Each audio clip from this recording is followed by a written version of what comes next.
여러분 안녕하십니까. 강신업 변호사입니다. 대장동 항소 포기. 그 항소 포기에 의해서 범죄자들이 천문학적인 수익을 거두게 됐습니다. 대한민국이라는 나라가 범죄자들한테 수익을 주기 위해서 항소를 포기했다. 정의를 바로 세워야 될 검찰이 이재명 눈치 보느라고 항소를 포기했다. 대한민국 건국된 지 초유의 일입니다. 아무리 군사정권이라 하더라도 저런 식으로 검찰이 정치 권력에 무릎을 꿇고 항소를 포기하는 일은 없었습니다. 1심에서 검찰이 기소했던 것이 거의 다 기각이 됐는데 그럼에도 불구하고 항소를 포기했다? 2심도 아니고 1심에서 말입니다. 이런 일은 대한민국이 건국되고 단 한 번도 없던 일입니다. 이재명 눈치 보느냐고 이재명 공범들을 봐준 겁니다. 그래서 이재명 공범들은 수천억의 이익을 받습니다. 자, 이에 대해서 송경호 전 검사장이 이 대장동 항소 포기를 특검해야 된다. 진짜 특검해야 될 것은 대장동 항소 포기를 특검해야 된다 라고 강하게 치고 나왔습니다. 당연한 겁니다. 대장동 항소 포기, 이거 왜 항소 포기했느냐, 누가 지시했느냐, 정성호가 지시했는가, 그 위에 누가 있는가, 이거 당연히 특검감입니다. 이 소식 빠르게 전하겠습니다. 대장동 개발 의혹 사건과 관련해서 검찰이 1심 판결에 항소하지 않은 결정이 오히려 핵심적으로 규명돼야 될 사안이라는 주장이 제기됐습니다. 당시 수사를 지휘했던 송경호 전 서울중앙지검장은 오늘 입장문을 내고 최근 국회 국정조사 청문회에서 제기된 주장들은 개변과 왜곡에 불과하다. 진정으로 국정조사와 특검이 필요한 부분은 대장동 항소 포기라고 밝혔습니다. 지금 저들이 이재명의 범죄를 감추기 위해서 공소 취소를 획책하고 있는데 그건 궤변이라는 겁니다. 오히려 특검을 해야 될 것은, 오히려 국정조사를 해야 될 것은 항소 포기 사건, 바로 이거라는 겁니다. 송경호 검사장은 특히 1심 판결 이후 항소가 이루어지지 않은 점을 강하게 비판했습니다.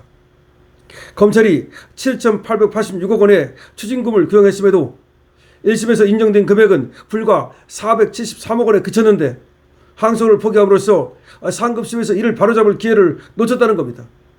무려 7,400억이 그냥 공중으로 날아간 겁니다. 원래 검찰이 1심에서 추징금 구형한 거는 7,886억 원입니다. 근데 1심 판사가 계산을 잘 못하겠다면서 473억 원만 인정했는데 그냥 항소를 포기해버린 겁니다. 송 전 지검장은 이를 두고 천문학적 범죄 수익을 사실상 보전해준 상업적 배임이라고 지적했습니다. 또한 항소 포기 결정이 일선의 수사팀과 공판팀의 의견과 배치됐다고 강조했습니다. 일선 수사팀 그리고 공판팀, 수사팀과 공판팀은 항소를 해야 된다는 입장이었다 이겁니다. 수사팀과 공판팀은 당연히 항소를 하기 위해서 항소를 하기 위한 모든 준비를 갖춰놓고 있었다는 겁니다.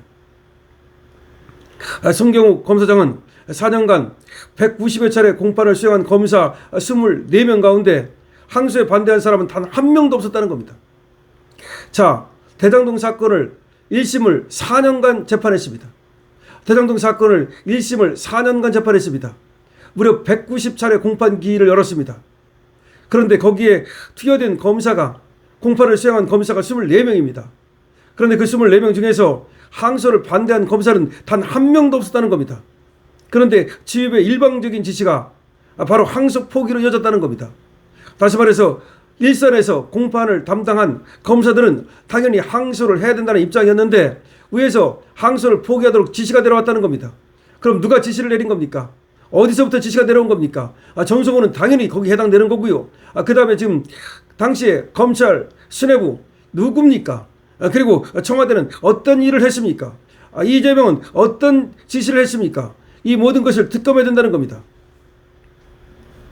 송 전 지검장은 항소 포기 과정에서 외부 압박이 있었다는 점도 언급했습니다. 이 항소 포기 과정에서 외부 압박이 있었다는 겁니다. 중앙지검장이 이미 항소 방침을 결정했음에도, 중앙지검장조차도 이미 항소하기로 결정했음에도, 또 결재까지 했는데도 마감 직전 대검찰청의 압박으로 이를 번복했다는 겁니다. 서울중앙지검장은 당시 항소를 하기로 하고 이미 그렇게 결정하고 그리고 결재까지 끝냈는데 대검찰청이 압박을 넣었다는 겁니다. 이거는 정상적인 지휘체계를 무너뜨린 결정이라는 겁니다.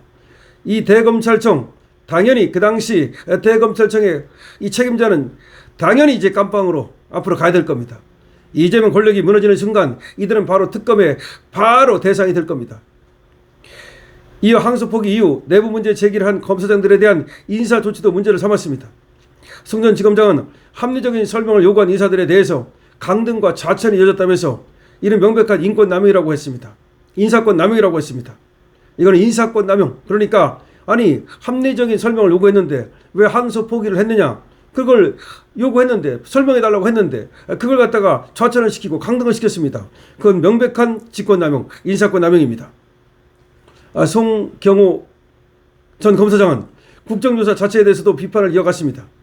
그는 현재 진행 중인 조작기소 의혹 국정조사는 헌법 정신을 훼손하고 실체적 진실을 왜곡하고 있다면서 법과 원칙에 따라 수사한 검사들을 대상으로 한 마녀 사냥식 청문회라고 말했습니다. 법과 원칙에 따라 수사한 검사들을 대상으로 한 마녀 사냥식 청문회라는 겁니다. 정약 녹취 파일 140여 개에서 이재명 또는 시장님이라는 표현이 21차례 등장한다는 점도 확인된 사실이라면서 기존 수사의 정당성을 강조했습니다. 정영학 녹취 파일에 이 정영학 녹취 파일이 140개가 있는데 이 중에 이재명 또는 시장님이라는 표현이 무려 21차례 등장한다는 겁니다. 끝으로 송전지검장은 국회는 왜곡된 프레임에 기반한 청문회를 중단하고 항소 포기라는 본질적인 문제를 규명해야 한다면서 국민의 분노에 응답하라고 일갈했습니다. 송경호 말이죠. 이번에 확실히 죽기 살기로 이제 대들고 있습니다. 달려들고 있습니다. 좋습니다. 검사장 정도 했으면 말이죠. 뭐가 두렵습니까? 검사장 정도 했으면 다 해먹은 겁니다. 더 높게 올라가지 않아도 돼요. 서울중앙지검장 했으면 됐지. 얼마나 더 명예를 얻겠습니까? 따라서 말이죠. 이 법치가 무너지는 것을 바로잡아야 됩니다. 항소 포기 말도 안 되는 겁니다. 대장동 항소 포기 이거는 말이죠. 특검감입니다. 더군다나 저것들은 국정조사라고 하면서 지금 대장동을 수사한 검사들을 잡아다가 족치고 있습니다.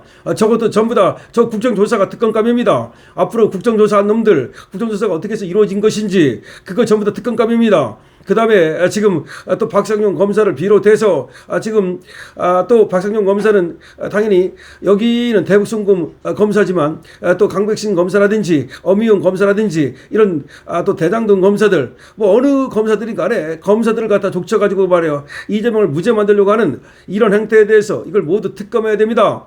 나중에 특검해야 됩니다. 뿐만 아니라 이 항소 포기도 특검해야 됩니다. 모든 게 특검감입니다. 그러니까 대장동 사건 항소 포기한 거 당연히 특검감이고요. 그 다음에 지금 대북송금 찍어 누르는 거 이거 다 특검감이고요. 전부 다 특검감입니다. 자, 이재명이 지금은 권력을 잡고 있으니까 자기들 세상인 것 같지만 송경호 전 검사장처럼 그렇게 강하게 달려드는 죽기 살로 달려드는 목숨 내놓고 달려드는 그런 검사들이 계속 나와야 됩니다. 그러면 결국은 저들 한 줌밖에 안 되는 권력을 무너뜨릴 수가 있습니다. 여러분들께서 송경호 전 검사장에게도 222번으로 응원 주시고 지금 저들 검사를 죽이기 위해서 대장동, 대북송금 등을 수사했던 검사들을 지금 죽이기 위해서 달려드는 저 민주당 것들 그리고 저 여권 것들 저것들에 대해서 여러분께서 분노의 화살을 날려주시기 바랍니다. 강시엽TV입니다. 좋아요와 구독을 부탁드립니다.